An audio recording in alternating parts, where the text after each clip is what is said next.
돈이 중요한 게 아니잖아요. 손흥민.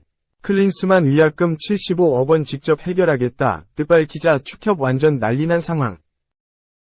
스타 손흥민에게 위존하는 오만한 한국 축구.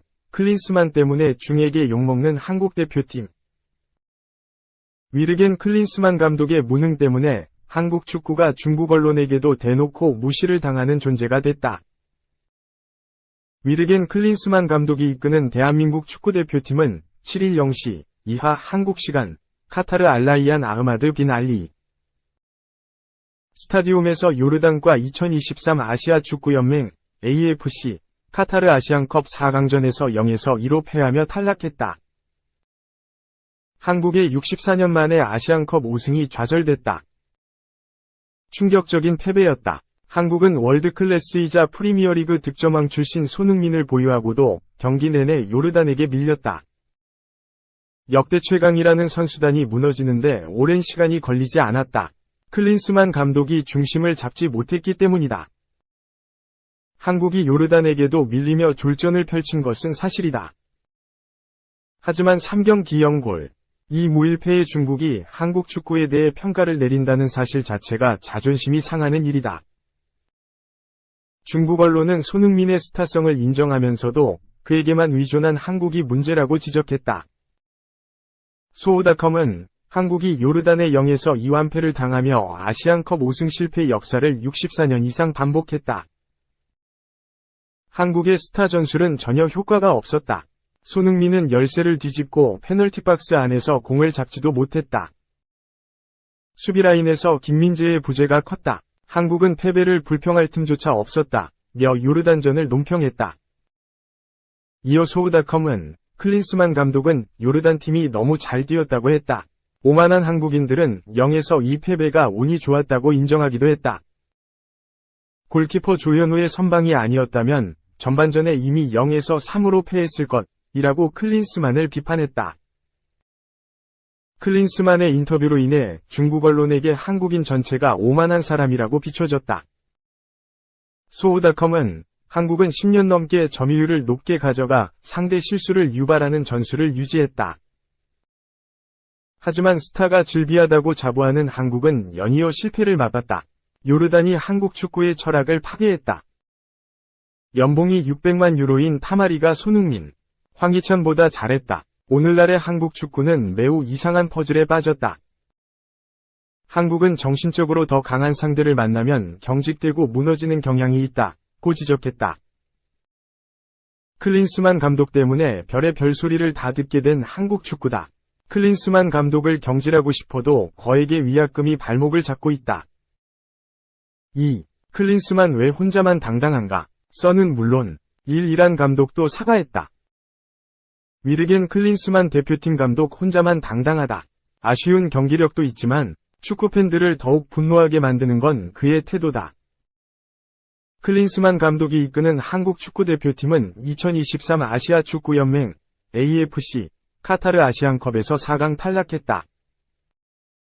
64년 만에 아시아 무대 정상에 오르겠다는 꿈도 허무하게 사라졌다. 클린스만호는 4강에서 이미 조별리그에서 한 번 붙었던 요르단을 상대했다. 하지만 4강에서 한국은 무기력하게 패했다. 유효 슈팅 한 번 날리지 못한 채 0에서 2로 졌다. 한국은 역대급 멤버를 자랑했다. 캡틴, 손흥민, 토트넘을 비롯해 이강인, 파리 생제르맹, 김민재, 바이에른 뮌헨, 황희찬, 울버햄튼 등 유럽 빅리그 B클럽에서 뛰는 선수들로 팀을 꾸렸다. 팀 전력, 이름값만 놓고 보자면 한국을 앞서는 팀이 많지 않았다. 해외 매체들도 아시안컵 강력한 우승 후보로 한국을 지목했다. 그러나 실망스러운 결과가 나왔다. 클린스만 감독이 비판을 받는 이유 중 하나는 전술 부재, 똑같은 라인업 등이 꼽힌다. 이번 대회에서도 문제가 드러났다. 한국은 손흥민, 이강인 등 핵심 선수들의 활약 덕분에 어렵게 조별리그를 통과했다. 16강에서는 조규성, 미투일란, 이종료 1분 전 극적인 동점골을 터뜨려 팀을 구했다. 8강 호주전에서는 손흥민이 원맨쇼를 펼쳤다. 결국 4강 요르단전에서 미천이 드러났다. 물론 아시안컵에서 우승을 하는 것이 쉬운 일은 아니다. 한국 축구도 아시안컵에서 마지막으로 우승한 것이 1960년이었다. 다른 우승 후보들도 간절함이 크다. 이란 역시 48년 만에 우승할 수 있는 기회를 놓쳤고, 일본도 우승한 지 13년이 됐다. 1996년 대회가 마지막 우승이었던 사우디아라비아는 연봉 360억, 로베르트 만치니 감독을 앉혀놓고도 정상에 오르는데 실패했다. 클린스만 감독의 또 다른 문제는 패배 이후의 모습이다. 말레이시아전에서는 막판 실점에 승리를 놓쳤는데도 경기 중 미소를 지어 큰 논란이 됐다. 4강 요르단전에서는 충격 탈락에도 웃으며 상대 감독과 팀에 축하를 건네는 모습이 잡혔다. 같은 시간, 같은 장소에서 손흥민은 그라운드에 주저앉았고 베테랑 김진수는 펑펑 울기까지 했다. 클린스만 혼자만 표정이 달랐다. 카타르 매체 걸프 타임즈조차 클린스만 감독이 팀 패배에도 미소를 짓고 있는 모습에 다시 한번 화살을 맞았다고 지적했다. 클린스만 감독은 귀국 인터뷰를 통해서도 여론이 왜 악화됐는지 모르겠다. 나도 우승하고 싶었다. 며 요르단을 만나기 전까진 결과를 가져오고 좋은 경기를 선보였다. 아시안컵 4강은 실패라고 볼 수 없다. 긍정적으로 생각한다. 고 당당한 모습을 보였다.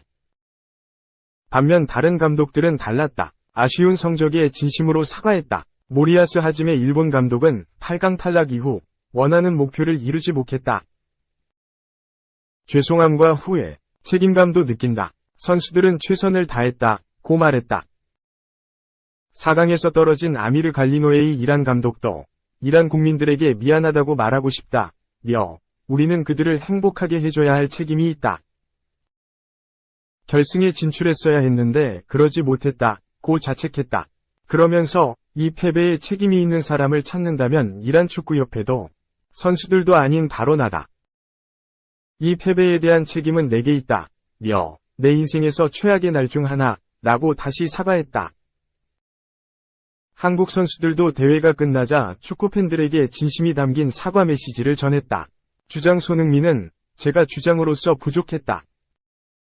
팀을 잘 이끌지 못했던 것 같다. 며 이런 상황 속에서도 정말 많은 사랑을 주시고 응원해 주셔서 대한민국 축구선수임이 너무 자랑스러웠다. 감사하고 죄송하다. 고 적었다. 그러나 클린스만 감독 혼자 자화자찬, 선수들 탓으로 대회를 마무리했다. 축구팬들이 더욱 분노할 수밖에 없는 이유다. 3. 이미 예견됐던 박용우의 부진, K리그, 등한시 클린스만이 몰고 온 파장. 박용우의 부진은 어찌 보면 이미 예견된 일이었을 수도 있다. 64년 만에 우승에 도전하는 한국의 아시안컵 여정이 막을 내렸다. 주장 손흥민을 필두로 황희찬, 김민재, 이강인 등 유럽 축구의 중심에서 활약하는 대거 명단에 포함시키며 만반의 준비를 마쳤으나 초반부터 불안한 경기력을 이어갔고 결국 4강전에서 요르단의 발목을 잡히며 대회를 마무리했다. 비난의 화살은 1차적으로 선수들에게 향했다. 특히 요르단전을 포함해 대회 내내 아쉬운 활약을 보였던 박용우가 큰 비난을 받았다. 일부 커뮤니티에서는 그를 향해 국가대표 수준의 선수가 아니다. 다시는 대표팀에서 보고 싶지 않다라는 반응을 내비치며 강도 높은 비판을 이어가는 중이다. 물론 이번 대회 박용우의 경기력이 아쉬웠던 것은 명백한 사실이다. 그러나 이 모든 것은 전적으로 박용우의 잘못일까? 전혀 그렇지 않다. 박용우라는 선수의 특성을 고려하지 않은 채 기용한 위르겐 클린스만 감독에게도 그 책임은 분명히 있다. 울산 시절의 박용우를 떠올려보자. 홍명보 감독은 4-2-3의 1전형을 주로 사용했고 3선 미드필더 지역에 박용우를 배치시켰다. 그리고 탈압박에 취약점이 있는 박용우 옆에 활동량이 많은 이규성, 탈압박 능력이 좋은 이청용 등을 배치하며 그의 단점들을 상쇄시키는 모습이었다. 이로 인해 박용우를 향한 압박이 분산되었고 울산은 그의 활약에 힘입어 리그 2연패라는 역사를 달성했다.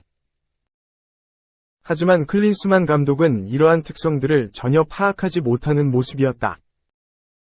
4-4의 이 포메이션을 활용하며 옆에 파트너를 붙이긴 했으나 사실상 공격형 미드필더 성향이 강한 황인범이 주로 이 역할을 맡아왔다.